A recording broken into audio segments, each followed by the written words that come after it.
गुरुर्ब्रह्मा गुरुर्विष्णु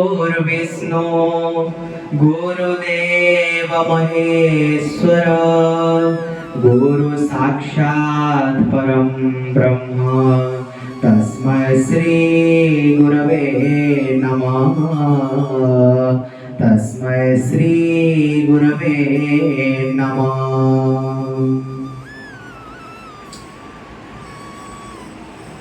नारद जी भक्ति ज्ञान और वैराग्य के दुख दूर करने के लिए संकल्प लिया है और उनको शून्यवाणी हुआ है कि ये साधन तुम्हें साधु संत लोग ही बता पाएंगे। नारद जी सभी साधु संतों के पास गए, कोई भी उनको उपाय नहीं बता पाए, तो दुखी प्राय होकर के सनकादि ऋषियों के साथ उनका भेंट हुआ है बद्रिका आश्रम में। और सनकादि ऋषि नारद जी को उपाय बताए हैं। तो सनकादि ऋषि क्या कह रहे हैं? सनकादि ऋषि नारद जी को कह रहे हैं कि समस्त वेद उपनिषद का जो सार है वो सुनाने से भक्ति ज्ञान वैराग्य का दुख दूर होगा। जैसे एक वृक्ष है, वृक्षों के डाल पत्ते शाखाएं सब में रस होता है, लेकिन वो रस को हम आस्वादन नहीं कर पाते हैं। जब वृक्ष के फल होता है, वो फल को हम आस्वादन करते हैं तो फल से ही हमें रस मिलता है।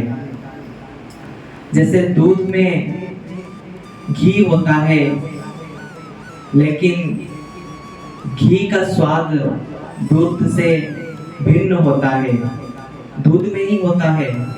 तब तक घी का स्वाद हम नहीं ले पाएंगे जब हम दूध से घी को पृथक नहीं करेंगे। जब दूध से घी को पृथक करेंगे तब हम उसका रस का आस्वादन कर पाएंगे। वो घी देवताओं के लिए स्वादवर्धक हो जाएगा।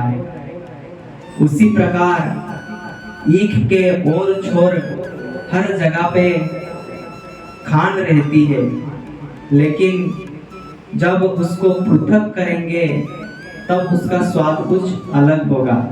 तो उसी प्रकार वेद वेदांत उपनिषद तो हम सुने हैं, बड़े बड़े महापुरुष लोग वेद वेदांत के सिद्धांत सुनाते हैं, लेकिन उसका फल स्वरूप श्रीमद् भागवत महापुराण है। ये श्रीमद् भागवत महापुराण का श्रवण से ही भक्ति ज्ञान वैराग्य का दुख का निवारण होगा।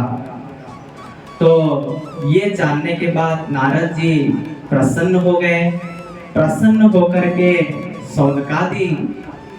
सनक सनंदन सनातन सनत कुमार को उन्होंने बोला कि इसका भागवत का वक्ता कौन बनेगा और श्रोता कौन बनेगा।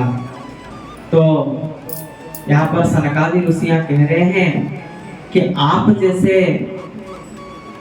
ज्ञानी विद्वान अगर भागवत का श्रोता बने और हम अगर इसका वक्ता बने, हमको इतना बड़ा सौभाग्य अगर मिल रहा है तो भागवत में आनंद आ जाएगा। लेकिन जब भागवत हो ही रहा है तो एक दो लोगों में सीमित क्यों रहे? सबको सुनने की अधिकार है। तो ये कहाँ पर करना उपयुक्त है, उसके लिए स्थान का चयन करना जरूरी होता है। तो ये स्थान कहाँ से कैसे हमें प्राप्त होगा? तो ये नारद जी के मन में प्रश्न आया। और ये भागवत का विधि क्या है, ये प्रश्न आया। तो नारद जी सनंदन सनातन सनत कुमार ऋषियों से ये प्रश्न किया कि भागवत का विधि बताइए और भागवत कथा के लिए उपयुक्त स्थान के बारे में बताइए। तो यहाँ पर सनक जी कहते हैं, हे नारद जी, आप भूल गए। एक समय पर जब वेद व्यास जी समस्त पुराण की रचना करने के बाद पश्चात दुखी प्राय होकर के सरस्वती नदी के किनारे बैठे थे, आप ही उनके दुख निवारण किए थे। आप उनको भागवत के बारे में बताया था। तो वो भागवत का विधि आप जानना चाहते हैं तो हम आपको साप्ताहिक विधि के बारे में बताते हैं। तो नारद जी को सनक जी साप्ताहिक विधि के बारे में बताए। तो उसके पश्चात भागवत होने के लिए स्थान की, उपयुक्त स्थान की कहां पर चयन किया जाए, तो उन्होंने सोचा कि हम बद्रिका आश्रम में हैं, बहुत ऊंचाई में है। अगर कोई नीचे से ऊंचे पर आते हैं तो उनके सांस फूलने लगता है।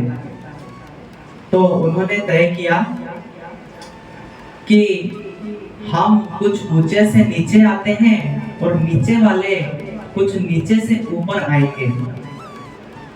कभी कभी महापुरुषों को, साधु संत को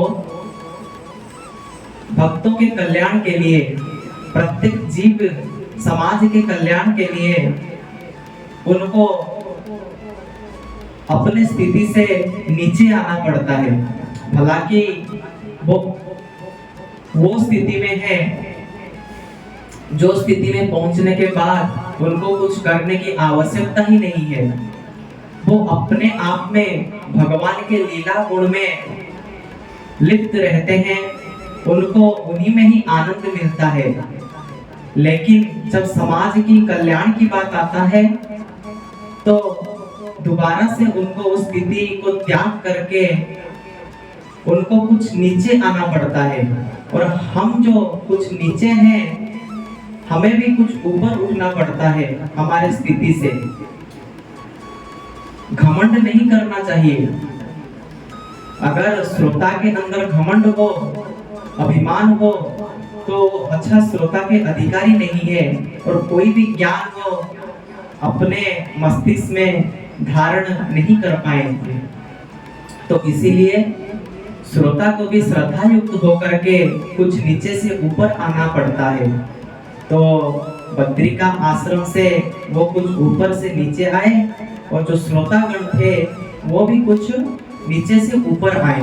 तो बीच का स्थान है हरिद्वार, ऋषिकेश, आनंद घाट नामक स्थान है ऋषिकेश में। अच्छा, उस स्थान का नाम ऋषिकेश क्यों पड़ा?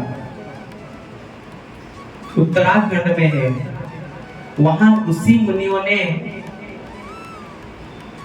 समस्त प्रश्नों की उत्तर उनको वहां मिला था, इसीलिए उत्तराखंड है। इसका नाम ऋषिकेश का उत्तराखंड में आता है।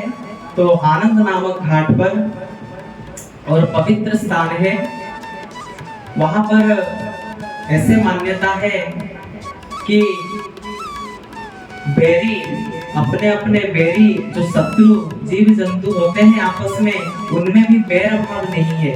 और उस घाट का पानी पीने के लिए देवता लोग भी आते हैं और ऋषि मुनि वहां पर साधना करते हैं। तो ऐसे स्थान का चयन किया गया है। तो ये जब भागवत हो ही रहा है तो हम 2-4 लोगों में सीमित क्यों रहे? तो नारद जी, आपका तो मन यान का आपको वरदान मिला है, तो आप जाकर के त्रिभुवन में इसका प्रचार कीजिए। तो जैसे वो लोग आकर के उस स्थान पर पहुंचे तो देखे कि ये पहले से ही त्रिभुवन में इसका प्रचार हो चुका है। वहां पर समस्त ऋषि मुनि, समस्त नदियां, तीर्थ स्थान, मंत्र तंत्र, पर्वत, विशिष्ट पर्वत, पिप्पलाद, देवाल, परशुराम, वशिष्ठ, विश्वामित्र इत्यादि ऋषियां अपने शिष्य, पुत्र, स्त्रियों के सहित आ गए हैं।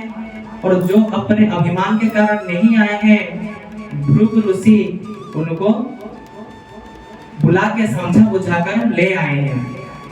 फिर आगे कैसे भागवत शुरू होता है, कैसे सनकादि जो ऋषियां हैं वो बैठकर भागवत सुनाते हैं, उसके बारे में हम चर्चा करेंगे। बोलिए श्रीमद् भागवत भगवान की जय, बोलिए सच्चिदानंद भगवान की जय।